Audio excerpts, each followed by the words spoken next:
Well, here we go. Good morning. Good morning. I am so excited to be here today. I've got a lovely friend with me that we're going to share some information about grief and trauma.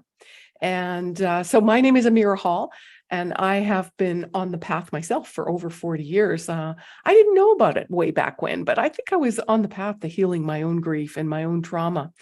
And we didn't have labels like that back when I started, but I've been on the path of healing myself and working as a professional medium now for over 25 years. And I would say that a big part of the work I do is helping people overcome, grief and trauma in their own lives. As we overcome our pain, that's how we get to step into manifesting and choosing the life that we desire. And so here we are today.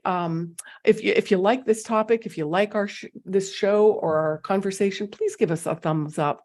It really, really helps the YouTube algorithm, and YouTube will show it to more people.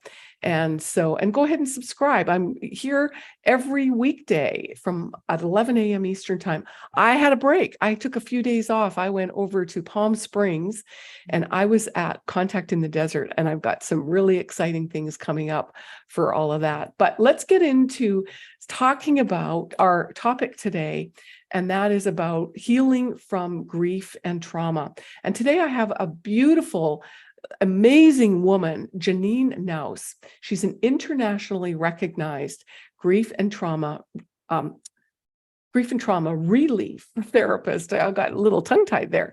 She's a certified life, spiritual, energetic coach, and she is certified calm, accepting, resilient, and empathetic care practitioner.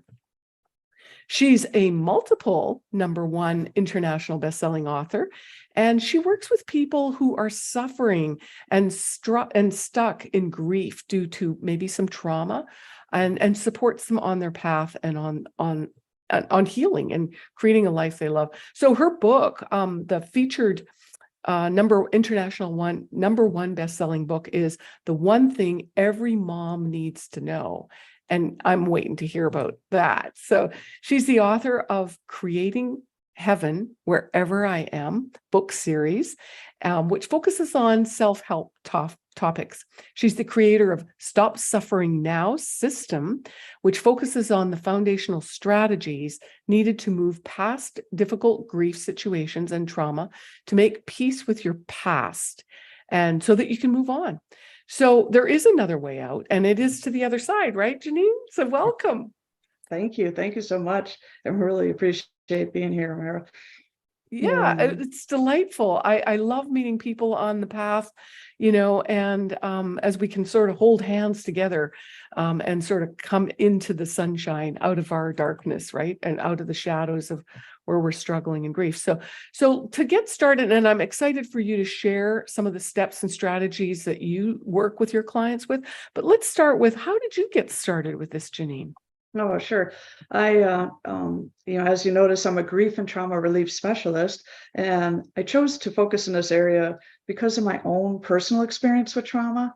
And I really, really struggled to find the support I so desperately needed for me to be able to move forward and stop suffering. And this led me on a quest to seek out mentors and healers and educate myself in order to find solutions. And after many years of research, I developed a proprietary holistic approach to healing so that others didn't have to suffer the way I did. And that's why I developed the Stop Suffering Now system. And it's my mission to help people who are ready to heal from physical, emotional, sexual, and catastrophic event trauma so that they can leave their past behind and be fully present for themselves in the moment and truly live their best lives going forward. You said something key, like people that are ready to heal their trauma. And I think that's key because so many people say they are, but this has been a very long time now. I really don't work with people like that anymore, but I remember working with people that just want to go on and on and on with the story. And I know myself way back when I first went to counseling, therapy, as they call it, I remember I got to a point where I'm tired of talking about it. I want to move on to something different. Show me a path. And, I was one of those people too that, give me a system, give me a step-by-step way. So was there a traumatic event for you that was sort of the launch pad for you? Did you find there was a pivotal moment for you? Well, for the pivotal moment kind of happened in my early 50s. So when I turned 50, and I talk more about that when I talk about my story. And essentially, I was assaulted in a bar, and then just some really rude comments by an individual, and he was very difficult to deal with. So that all of a sudden, all those feelings bubbled up, and I just finally had a voice, and and spoke up, to get him to stop. And so it was like I was so sick and tired of feeling sick and tired. I Mhm. did, and so that I think that was kind of a pivotal moment for me, and I realized I needed to get help. I needed to step out and find my way through this, because I too was somebody who went through a lot of talk therapy, and I felt like I was saying the same thing over and over again. Yeah. Yeah. And on my healing journey, I come to realize it takes many different modalities and healing tools to be able to integrate that into your being. And we're all different people, so we all have differing needs. And one modality may work well for one person now versus a modality. You try it and you're like, oh, I'm not so sure. Let's take, for example, like meditation. People are like, I can't sit still, and so they'll sit there and get uncomfortable and think, well, this isn't working for me. Yeah. Well, it may not in this moment, but as you take other steps, you may be able to revisit that and find it does really help you. And of course, it's something that really does help a lot of people. So Well, yeah. and I always say, there's thousands of different kinds of meditation. Mhm. So, I created a form of meditation. I call it quantum energy tools, but it's a process that's directing your mind so that we are actually doing energetic work is kind of a trick. Whereas I kind of argue that if we leave our body, we're not really touching the trauma. We're not eradicating it. We're not eroding it in any way. We're the pain is so great that it pushes us out of the body. We don't want to be here because Right. it's too yucky. And so when we go out of the body, we're not really processing it, are we?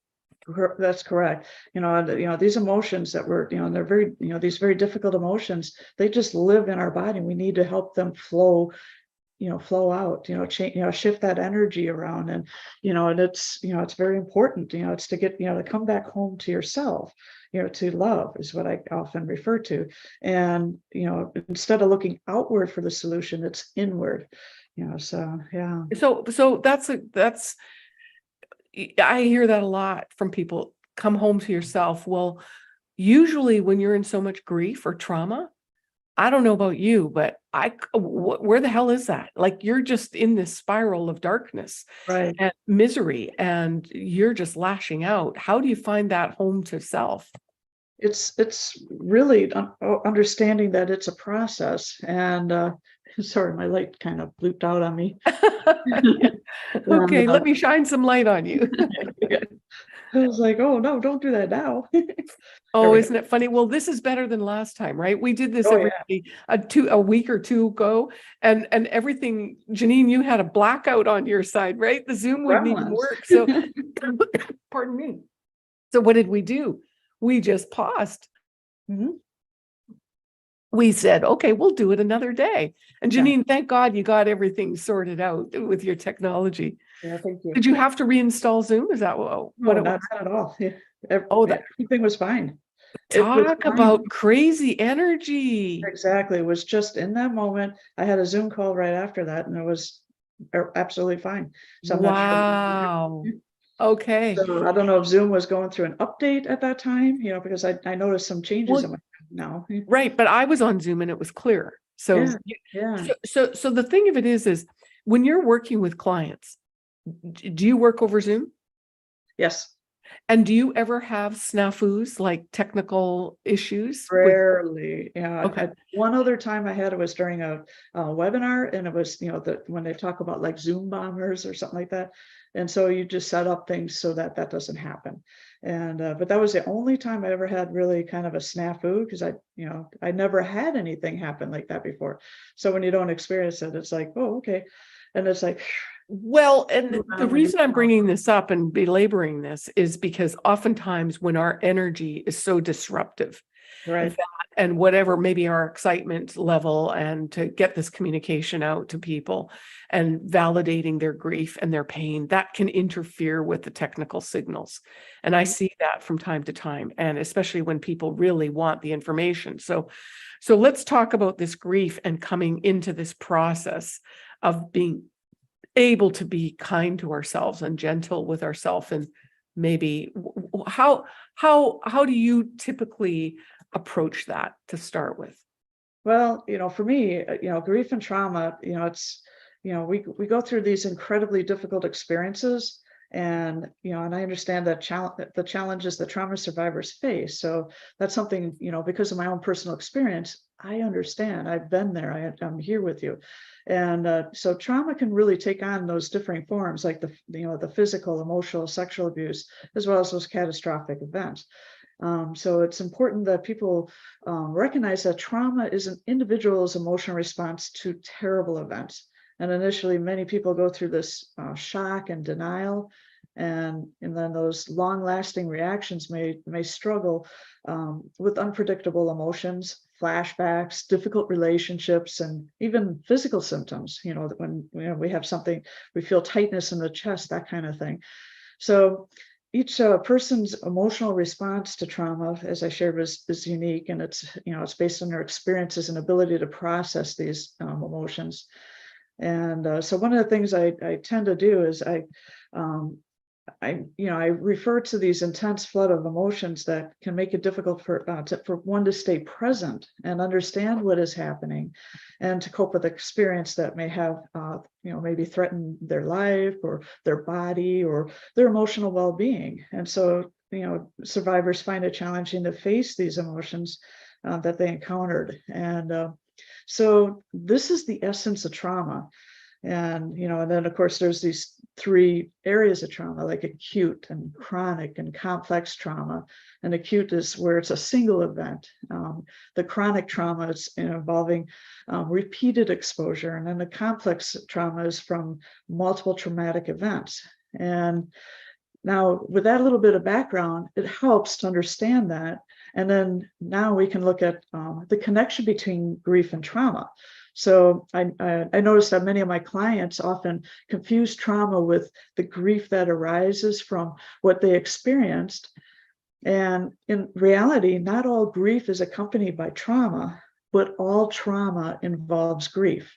And this is why I specialize in providing relief for both grief and trauma, and that's a distinction that sets me apart from many other trauma experts, and similar to some of the work that you're doing. And in my view, healing from trauma requires a process of grieving. So trauma is devastating, and you may not have a choice in how you experience it, but you do have choices in how you handle it, how you experience it, and how you live beyond the past. And many trauma survivors find themselves trapped in the past, and they even have simple conversation can trigger those memories that kind of transport them back to the traumatic event. And it's as if it's as if they're reliving that horrifying moment, and I bumped my cord. That's what's doing it. Yeah. Well, as I see it, when people are stuck in the past, their energy is, they typically struggle with depression. They're literally, their energy, their energetic beingness is more in the past than in the present. And then if we're struggling with anxiety, we're in the future. Our spirit is stretched. So the challenge for all of us becomes, how do we be present? Yeah. Right? With all of this baggage that we've all got, there's nobody that is exempt. Every single person has some. And so would you say that, so I found that interesting. So you said everything every person that experiences trauma experiences grief, but not everybody with grief. Did I say it right? Experiences trauma. Trauma. Yeah. Yeah. It's a very key point, and it can be confusing, but we grieve something always as a result of our traumatic experience. It's some form of a loss. So yeah. Well, as an example, I never thought this was grief, but when I moved from Canada, Yeah. I got married and then I moved out of the country. I grieved, I cried, I sobbed. I had no idea. Some people said, "Oh, you're just homesick." But no, it was grieving the loss of that connection, that community, that sense of belonging, and it shifted. Right. And so I guess that was quite a number of years ago. That wasn't, people didn't categorize things, make it so neat, easy to process. But I guess that was a form of grief, being able to let it go. Yeah. Yeah. And it's, and we get trapped in those, the past thinking, the worrying about the future. So, one of the things I like to do is work with grounding techniques to help people center themselves and return to the present. So to me, that's really an important thing for people to do. So absolutely. I will cheer you on for that one, boy. That's the very first tool I teach people. So would you be willing to share some of your process of grounding? Sure. I may ask someone to sit down and feel the contact of their feet on the floor, and then the sensation of their hands and their legs, and the support of the chair that they're sitting on, and this grounding exercise helps them reconnect with the present. It's that touch, that feel, that in that moment. So then I'll guide them through slow, deep breaths, and then I'll encourage them to breathe in the present moment and align themselves with it. And then to further ground them, I'll ask them to look around the room, and then name the things that they see. And this practice solidifies their connection to the present. And then additionally, I'll encourage them to acknowledge things that are not present in a room, such as the traumatic event or the loved one that they lost. And this process helps them move away from the traumatic moment and back into the present. And I conclude the grounding exercise by reminding them that they are safe, sitting in the chair, and I'll ask them to recall the things that they saw in the room and acknowledge that their loved one or the traumatic event is no longer present there. So I'm bringing them back to the present moment is really critical, but it's important to understand that we shouldn't leave the loved one or the traumatic event behind. So I inquire about where their loved one or the event is now, and we take a moment to breathe. And then I invite them to take slow, deep breaths, and then fully absorbing in the present moment, observing what's in the room and what's not. And then they share where their loved one is now and where the traumatic event exists in their lives. And then we honor that. And then we by guiding them through this process, I'm actually helping them transition out of the traumatic moment. And it's essential to note that this doesn't mean that the trauma is completely gone. It really just means they've moved beyond that specific moment. So for trauma survivors, getting stuck in a traumatic moment only leads to more suffering. Yeah. And so if they acquire these tools and strategies, and I do that in my 7 essential elements to expanding awareness, that's part of my first pillar of my Stop Suffering Now program, then survivors can be better equipped to move through the trauma and find relief. So grounding is just one of the many tools I use to support survivors on their journey. So I love it. I love it. Well, and do you, in terms of the grief, when we lose a loved one, you're not a medium, are you? No. Okay. I would imagine, I guess in the mediumship, we have some ability, but it's. Well, we do. I'm a medium, but the thing of it is I was just curious when you saying acknowledging where your loved one is. So I'm assuming that in this case, they crossed over. Correct. But are you acknowledging that they're there or that they've left? Well, they're not in the physical realm, Yeah. So for me, they're still with us, from the energetic side, from the spirit, Yes. kind of side. So that for me, that's how it is. And I think that that's different for different people and how they Mhm, see and view that. So it's whatever comes up and acknowledging mhm. that that's how they see it, And I think it's a process too, because I've had some clients that couldn't feel it, didn't feel it, were mad as hell that their loved one has crossed and were really struggling with their loss. But over a short amount of time, they are having conversations with them. And so that they can bridge that gap. And for them, it becomes real. Other people, it's different, as you pointed out. Yeah. Yeah, Yeah. yeah. So can you tell us a story? Is there a client or an example of something that you can share with us in how you um, helped somebody overcome their journey?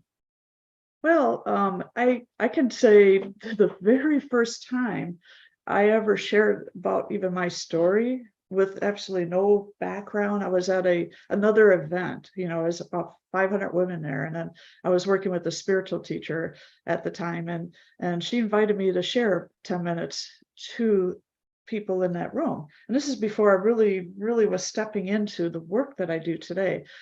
And when I shared the story, I had no idea the kind of impact it would have on individuals, so there was somebody in the room who listened to my story about, and I was talking at that time about my mom and the emotional abuse that I dealt with. And so apparently she dealt with a lot of it in her own personal life. And she just like asked repeatedly, how did you do it? How did you do it? And, for me, it was just what I was doing, the steps and strategies, the things I was learning, knowing it was a process, and, just kind of talking about it, that, you can move through on the other side. I had no idea that at that time, I just said, this is what I really want to be. This is who I am. I want to be able, ever since I was a little girl, and the experiences that I had, I always knew that somehow my story was going to come out there, but it was going to be that to help other people, and find a way to, that what I do helps them move through what it is. So Would you be willing to share your story? yeah, I got to take a moment here on something that's really important, and so one of the things is, before I begin to share my story, I want to say that what I'm about to share, it does cover sensitive and subject matter, and it may not be suitable for everyone who's listening. So it could potentially trigger any emotional distress. So I want to encourage your audience to listen with a supportive companion, by your side. So someone like someone you trust, a friend or a sibling, a loved one or a parent, it can make a difference, because they can offer you comfort and understanding if you hear things and it triggers something inside. So, Or certainly reach out to you and me to help you through exactly, it. because Okay. we're both here to, provide Yeah, that kind of absolutely. support. So anyway, and if it's something, because there's people that it might, bring up suicide, and to make sure that you, go to the suicide helpline if you're in distress or need urgent, help. So it's, really important that crisis hotline is 988 suicide and crisis lifeline here in the US. And then there's international ones you can Google about. So, but yeah, there's plenty of people out there that would help. And so what I want to share is that it's important for people to take care of themselves when they hear a story. So and I want to start by sharing And a to be quote. grounded and realize your story isn't their story. First of Exactly. all, right? And to not take on this energy.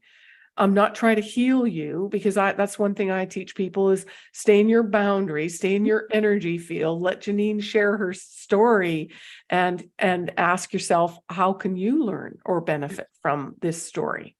Very, very good.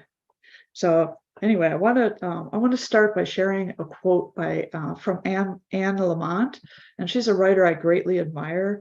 And she once said, "You own everything that happened to you. Tell your stories. If people wanted you to write warmly about them, they should have behaved better. And those words really resonated with me deeply, especially when it comes to sharing about my own story. And family. Exactly. So today I want to open up and share a deeply personal, emotional story with you. And it's a story that encompasses horror, tragedy, and heartbreak, emotions that many of us have experienced in our own lives.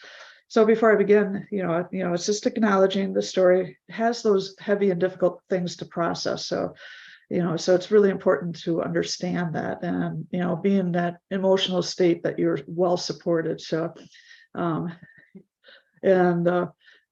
I want to assure you that despite the darkness in this tale, it has a happy ending. So that's really important to know. And here I am today. I'm ready, Janine. I'm ready. All right. So here I am today, thriving and grateful for the person I've become. And through my own experiences, I discovered the power to help countless others. And I'm about to share is dreadful. And, I'm trying to get to this comfort level here too, because I understand. Yeah, Take your time. Yeah. And what would Janine say to her client? She'd say, breathe. breathe. Exactly. You can do this. Yeah. So anyway, I carried this devastating secret within me and tried to manage these overwhelming emotions all on my own. And it took me years of personal development and an unwavering desire to overcome the negativity in order to find a path through the grief, stop the suffering, and begin to live a fulfilling life. And I wanted to thrive. And it was during this journey that I found the courage to finally share my authentic story. So I'm going to briefly summarize my experiences. So when I was 5 years old, several teenage boys tied me up to rafters and gagged me. And then they proceeded to take turns raping me and heartlessly left me in a burning garage after a candle fell over. Fearing that I would tell someone, one of the boys came back and pressed a knife to my throat and held a BB gun to my chest. And he threatened to kill me if I told anyone. And I was terrified. And I didn't know the difference between a BB gun or a regular gun. I was in so much pain. And even though I was scared to die, part of me really wanted to die. And after promising that I would not tell anyone, he cut the ropes from around my wrist and freed me. As a victim of abuse, I carried an immense amount of shame, and I constantly lived in fear, worrying for my safety. And I believed I was damaged, and I was convinced that nobody could truly love me, and the weight of my past traumas haunted me, and the pain felt as real as if it were happening in the present. Keeping this horrifying secret became increasingly difficult, and I was always afraid of being exposed, and I felt unworthy, and I spent my life trying to hide and yearning to disappear. But my story doesn't end there. At age 11, neighborhood kids brutally stripped me in a game they called Strip or Sing, a game, needless to say, I never won. At age 13, a teenage boy chased, pinned down, and raped me in the bathroom of my home when I caught him engaged in sexual acts with others. At age 14, a high school custodial manager sexually abused me, followed by a series of furious threats and mental torture by his wife and members of the community. At age 26, two men held me at gunpoint, while trying to carjack me and then sexually abused me. Now, these traumatic events deeply affected my confidence, ability to take action, and have fulfilling relationships. And I had a deep need for connection with others, yet I also harbored an extreme fear of intimacy. So certain situations in my present triggered memories of these traumas, making it incredibly challenging to let go of the pain. So I sought help from pastors and therapists, family, friends, and self-help books, desperately searching for healing. Mm-hmm. However, I encountered misunderstanding or advice that proved unhelpful.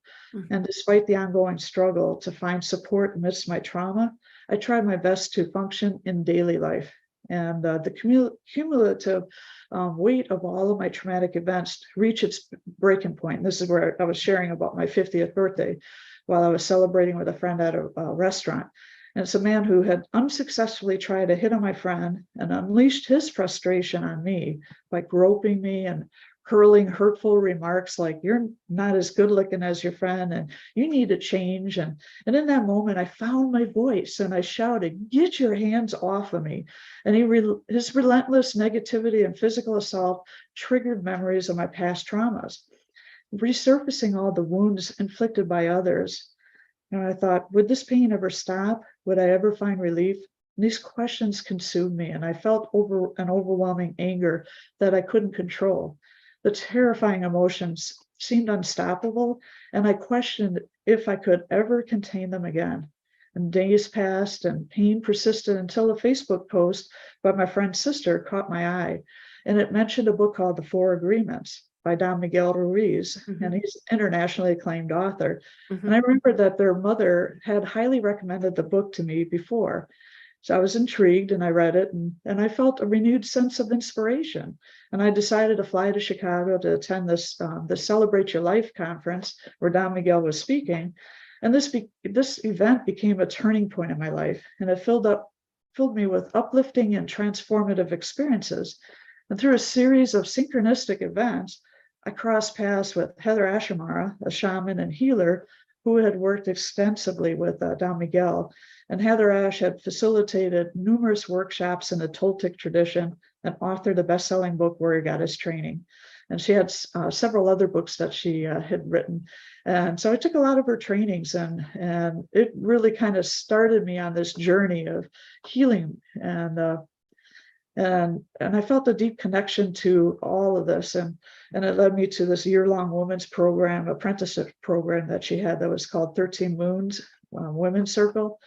And within the safety of this program, I finally felt secure enough to confront my traumatic experiences and to truly process them as my own. And for the first time, I began to feel whole and powerful and divine. And I stopped searching for answers outside of myself and took responsibility for my own life and healing. And as a result of my own transformation, I realized I needed to share what I had learned in order to help others struggling to heal from their own traumas. So I embarked on a journey to assist those who had experienced similar pain and suffering, offering them hope and understanding and a path toward healing. So my story is not unique, and it is certainly not defined solely by the traumas I endured. It is a testament to the resilience of the human spirit, the capacity for growth, empathy, and that power of empathy and compassion. So I'm here in front of you today as living proof that healing is possible and that we can emerge from the darkest of experiences and find light and purpose in our lives. So if you're listening, yeah, that was pretty intense. I find it sad, and I kept thinking, where's your mom? Yeah, and that was a difficult, my mom's here today. We have a relationship today, but was difficult during that time because she was very emotionally abusive to me. Because that's, to me, energetically, and I don't want to read you, but energetically, I see it's the energy of your mother that was kind of, she left you, she kind of abandoned you, or was too distracted perhaps of what was going on, and that's how all of this sort of catapulted. I'm sure you've done a lot of healing work about and with your mom. Yeah. Because our parents are the pinnacle points of where everything begins, right? Yep. Yeah. And good for you. Wow, that's quite a journey, Janine. That's quite a journey. Thank you. Congratulations. How many years would you say you've committed to your own healing? My own healing, I would say a lifetime, but because I think it, we realistically do. When I was probably about 15 years, even more, because I was doing the talk therapy for several years before that. So I was doing that in my 30s. And talk therapy, that's just kind of useless, isn't it? I had no idea. Well, there's a purpose, because sometimes you do need to talk about it, Right. That was a safe space to do that. I know you're right. And that is helpful. And some people, I call it energetic vomit when you're doing that to your friend. It's like, I just got to get this off my chest. I got to get this off my chest, right? Whatever it is, little incidentals throughout the day. But what you're doing is you're just throwing that energy onto the other person. And someone like yourself, who's an empath, and me as an empath, we just take it on and we just keep loading up with everybody else's stuff. Yeah. So what would you say, besides the first step being grounded? Well, maybe you should tell us about your program. Oh, I can do that. Yeah. Yeah, it's So you've been healing yourself, and now you have this amazing program. Tell us about it. sure. Yeah. So and when people are often curious about it, and it's a support I offer for trauma survivors, and I want to emphasize that the importance of addressing the healing journey from trauma and suffering. And that's why I developed my one-on-one coaching and the Stop Suffering Now and Make Peace with Your Past group programs. And so these programs are designed to provide you with the support and tools you need to overcome trauma and create a life of relief and fulfillment. And so I'm going to focus really right now on my foundational Stop Suffering Now program. It's a 6-week program. And we will explore these 4 essential pillars that I call the 4 I's. And it's insight, impact, intuition, and implementation. So each of these pillars plays a crucial role in your healing journey. And I'm going to walk you through what you can expect in this program. During the course of 6 weeks, we embark on a journey towards recovery and relief. And then together, we'll explore each pillar and gently guide you through my proprietary process. And I'm going to give you a little bit of a glimpse of what each pillar entails. So insight, this pillar, we will delve into what I call the 7 essential elements to expand your awareness. And they provide you with valuable insights. And these elements include cultivating self-awareness, decreasing distractions, developing a healthy ego, overcoming denial, increasing self-empowerment, strengthening intuition, and being present. And these elements are vital to moving past pain and towards a life of joy and freedom. And then the second pillar, it's impact. And we focus on understanding how trauma has impacted your life and your relationships. And we'll explore the importance of developing a strong personal foundation that's built on self-love, trust, resilience, acceptance, and worthiness. And by deepening your connection with yourself and others, you'll be able to create loving and caring relationships that contribute to your healing journey. And then pillar 3 is intuition, and strengthening your intuition is the focus of this pillar. So we'll learn how to tap into your intuition and trust your gut feelings, and consciously assessing this remarkably powerful part of your mind, and you'll make better decisions, control your enthusiasm, and gain a deeper sense of trust in yourself. And then we'll explore the 7 steps to strengthen your intuition, which include being open, noticing your feelings and emotions, pretending it is real, trusting the process, reporting what it was revealed, interpreting what you gather, and then integrating it all together. And then the last pillar is implementation, and it's actually interwoven throughout the entire program. So from day 1, you'll receive practical tips, strategies, and tools that you can immediately apply and bring you lasting change in your life. So this integration is crucial in ensuring that you can effectively use what you learn to transform your life and find relief from suffering.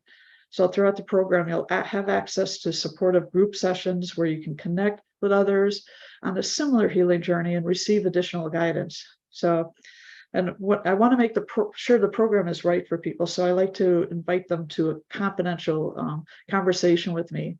So. Okay, Yeah. so we'll put the link in the description. Okay. So people can reach out to you and have a conversation before. Thank you. Yeah. So is this an online program that basically or is it one-on-one with the person? Well, the group program, Stop Suffering Now, it's a group program, and I teach it live. So I typically teach on the Mondays, and then I have a Q&A session on Thursdays. So this is something I just do it every 6 weeks, and Okay. then they can go on to other parts of the journey, like to make peace with their past and move on through through my journey with helping people. And yeah, it's it's a comprehensive program. And really the key is you got to stop the suffering before you can make peace with your past. Mhm. So often, and so if you're ready to do the work, and that's, it's key, it's instrumental, because it is a process, and it's different for everybody. But when I found that my healing journey wasn't about repeating that horrible, horrific story. It was really absorbing what I was learning, and all of a sudden I started feeling better inside. And And I started, creating a new story, correct. creating a new story that's Yeah, just the best ever. yeah, Yeah. absolutely. Yeah. I And know so when we're stuck in it, it's hard to fathom sometimes that you're the writer of your story. So, yeah, so the past chapters were sucked, but let's move forward and create some yeah. fantastic journey and adventure. That's and this is why I wrote my book, Creating Heaven Wherever I Am. And I am is our connection to whoever it is we believe in. It is us. It's that creating that connection. We can create heaven wherever we are in life. And that title was a dream I had ever since I was a little girl. So, now I kind of want to make it like a book series, because I have 2 books of that. Then I worked with my business coach on her book, What Every Mom Needs to Know Now. And Oh, okay. I got that confused in the beginning. I apologize. yeah, Yeah. So you were part of that series, is that the point? correct. It was, Okay, got it. the one, and I wrote about the 5 steps to overcoming trauma. So there's, different things that lead you to, what I was sharing here today. So Yeah. I heard recently, tell me what you think about this, is somebody was talking about the difference between grief and mourning. mm. What do you have a definition, or have you um, well, delineated it? grief, I think, is that, I'm trying to think here, what would be a good way to define that? This is a great question. And for me, the grief is, experiencing and feeling that loss. And the mourning is, those deep inside feelings, that come as a result of that grief. So, Yeah, I've been thinking about it myself, and I'm thinking mourning might be more of an external symbology. Like, let's say, I remember my grandmother, she had pictures of my deceased uncle and aunt, and when they first died, but then she kept them there forever. So is that a form of mourning? Maybe it's a form of remembering. right. But there's certain phases, like in certain cultures, they'll wear black. Like for a woman that's lost her husband, she'll just wear black forever and ever, amen.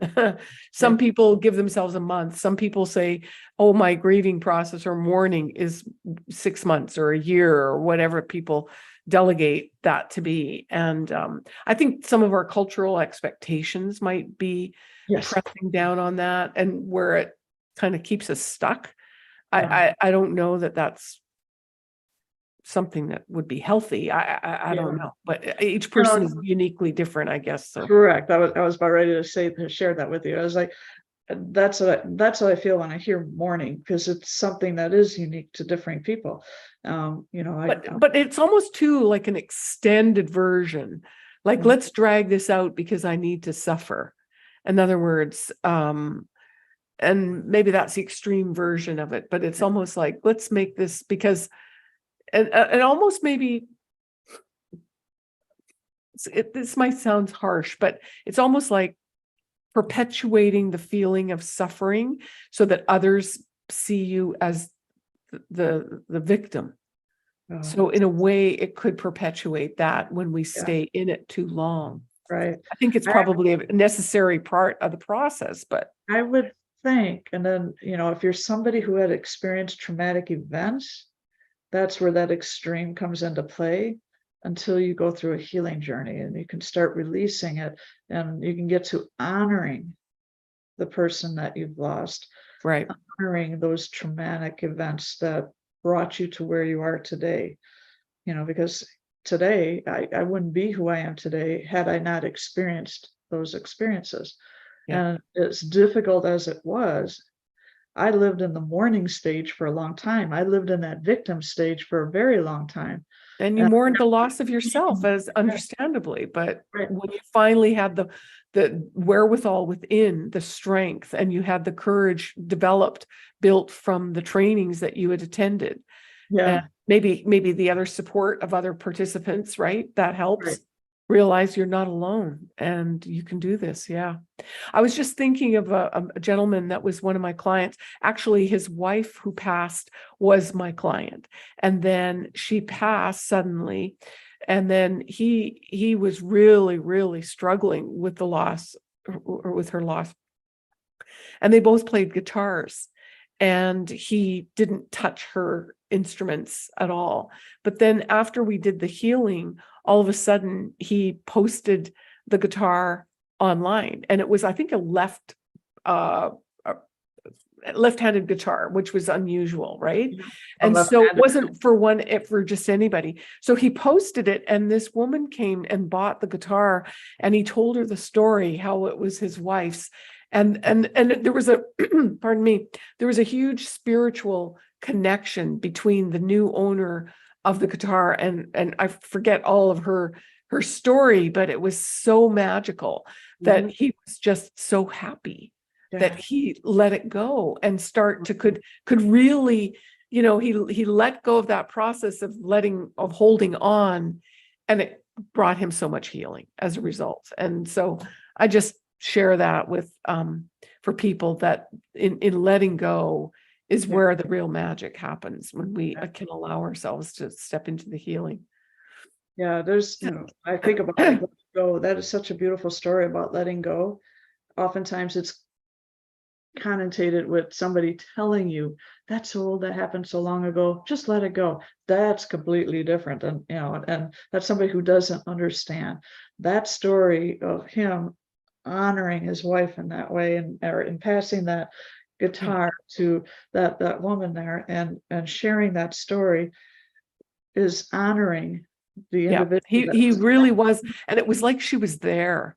Because I mean, I would give him messages of what she would say from time to time, but it was only after he gave himself the healing time and that process, and honoring himself first and her, and the journey they were now on in a whole new level. He was only then that he was able to start letting go of her clothing and her other personal items, but it was the music, the guitar, the thing they shared so much with, really opened things up immensely.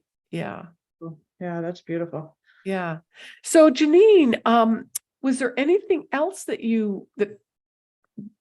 were called to share with us today about your upcoming trainings? You're looking for people to book a call with you? Yeah, And I have a master class that's coming up, but and it's also something I run repeatedly, so I could share that link. But it's okay. it's the first stepping stone to introduce you to Stop Suffering Now. So Okay. there's strategies in there to help with overcoming trauma. It's a free master class that's available for folks. Okay, great. That's awesome. Well, I am so grateful that we finally got together here today, Yeah, it and was that you could wonderful. share your beautiful story, because I'm sure, well, I think it's beautiful. I think that is the way you've overcome that tremendous burden that you carried, and are supporting and serving other people now, is truly beautiful, truly wonderful. I can say you can be diagnosed with complex PTSD like I was, and be in a different position when you step on your healing journey. Absolutely. This light just doesn't want to play. No, I wanted to ask you, do you still have siblings? Or do you have siblings? Yes, I have two younger sisters. Yeah, Okay. yeah, and Are you in communication with them? I am, yeah, Yeah. and Okay, good. and then they're out in Wisconsin. I'm in Florida, so it's a Yeah. little bit of distance in that. Yeah. But, Yeah. I don't know why they just popped in here. They wanted to yeah, acknowledge yeah. yeah, because the traumatic experiences that we experience at home, like what my sisters also experienced. So it's just we're on differing paths of our healing journey. So Yeah. Wonderful. yeah. Well, hey, thanks again, Janine. I am Sure. so delighted that we could connect and that you could share your incredible story. And the links for Janine's masterclass and her training, or where you can book a call with her, are in the description. And if you like this information, please leave us your comments. We'd love to hear about maybe how this helped you reframe something, or maybe you have a question for us. We will be happy to answer that, or anything that you were enlightened with Janine's beautiful story. So thanks again. Thank you so much, No, Janine, thank you. for Thank you. joining me here today. And I honor you on your amazing journey moving forward. So until tomorrow, everybody, I'll see you, and just shine bright.